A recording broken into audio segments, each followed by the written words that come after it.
Hey internet friends, welcome back to my channel. My name is Lindsay, or LiJo, and today I'm going to be speaking about why as an INTJ, I do not like to be rushed. This is gonna be a little bit of a rant video, more than just a teaching video, but I hope to connect some concepts for you as well. And if you are a friend, close human to an INTJ, this might be beneficial.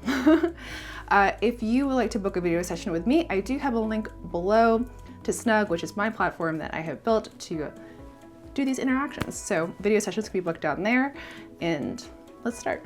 All right, so generally speaking, the humans don't really bother me much. Everyone is very predictable, you know, things don't really surprise me, no one's really weird, like I get it.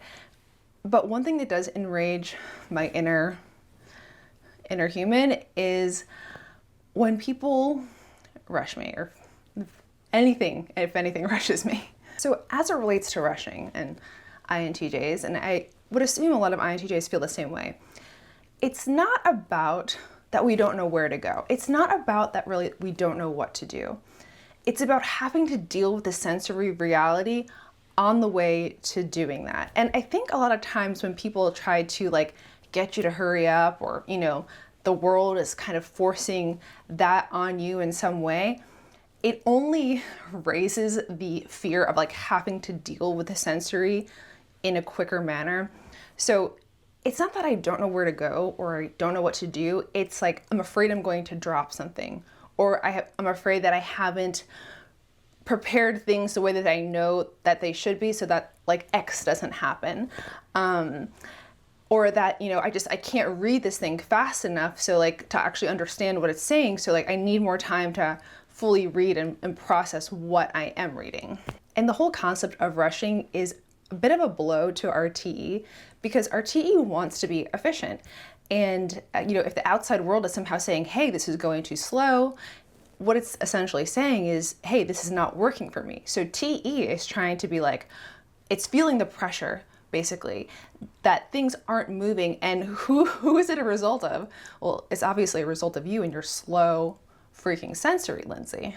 Now, on the other hand, as it relates to our NI and TE, NI is saying like, hey, like I can see how this is coming together, and I know that it's not going to work the way that you probably want it to work if I do rush. So a little story on how I really processed this a few months ago.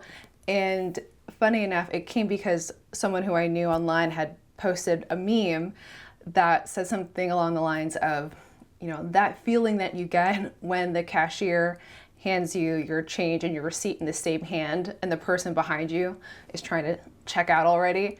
And immediately, like, I resonated. I was like, oh my gosh, I hate that feeling, right? Because like, first of all, this is why I never want to use cash, because it's like, then you have change, and change is just, it's annoying. I hate change. Like and then you tell them to keep the change and they're like, no, I can't, that's weird.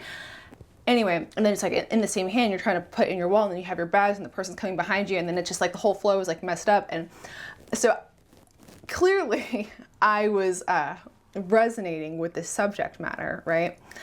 And so I wrote a little something like, oh yeah, you know, whatever. And then something happened that shocked me, which was a girl who I know. She just wrote a few simple words that she wrote, they can wait. And I don't know what inside of me clicked about how I was pushing this framework on myself, and also my awareness to it, like of how much I really didn't like being rushed.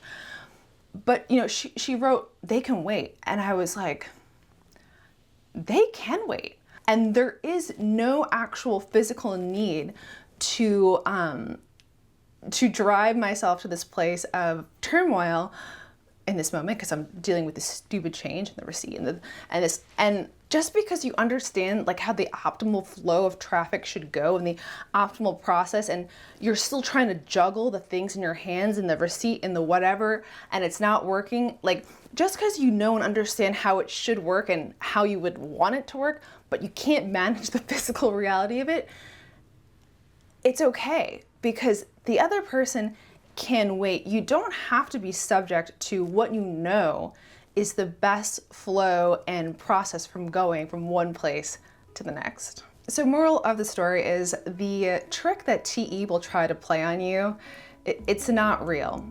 And it is up to you to decide to pull back and say, screw the efficiency on this. I'm going to take a little bit of extra time with the sensory because I need it and I'm not agile with these items, and that's okay. And on the other side of that is don't rush your INTJ friends.